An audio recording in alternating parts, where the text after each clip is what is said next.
Oi pessoal, hoje eu vou mostrar um jeito bem legal de organizar as ferramentas na oficina. Vem comigo pro vídeo. Primeiro eu vou utilizar esse quadrado de madeira, só que ele é muito largo, possui 7 centímetros, então eu vou reduzir essa largura para deixar com 5. Também vou fazer mais uma marcação de acordo com o comprimento da minha serra tico-tico. E além desse quadrado de madeira, eu também vou utilizar mais uma tábua de pinos e essa possui 20 centímetros de largura. Essa marcação é a mesma que eu fiz no quadrado de madeira e vou fazer o primeiro corte com a serra de meia esquadria. E para deixar esse quadrado um pouco mais fino, eu vou utilizar minha serra de bancada.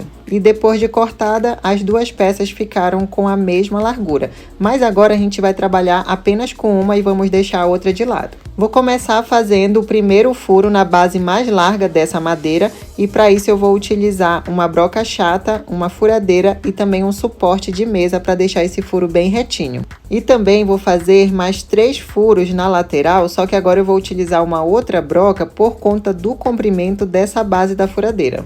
Vale lembrar que a quantidade de furos nessa lateral vai depender da quantidade de acessórios que você tem na sua oficina. E foi assim que ficou essa primeira parte. E agora, utilizando aquela outra madeira que foi deixada de lado, eu vou fazer uma impressão a laser com o nome da ferramenta. As duas peças já estão aqui na minha mão e agora é só fazer o encaixe e a montagem.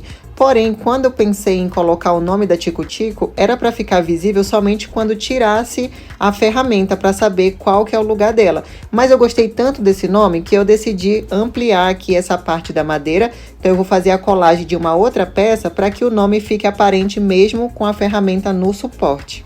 E para fazer essa colagem, eu vou utilizar o sistema de cavilhas e de cola. Então, primeiro eu estou fazendo um rebaixo, vou colocar aqui centralizadores de cavilha para que a outra peça encaixe perfeitamente e vou fazer a pressão para que seja marcado corretamente. Depois eu venho fazendo mais um rebaixo e colocando as cavilhas para ver se está tudo certinho. A cola que eu vou utilizar é a cola premium da linha Udi Udi da Dry Leves, que você encontra no site escutovelho.com.br.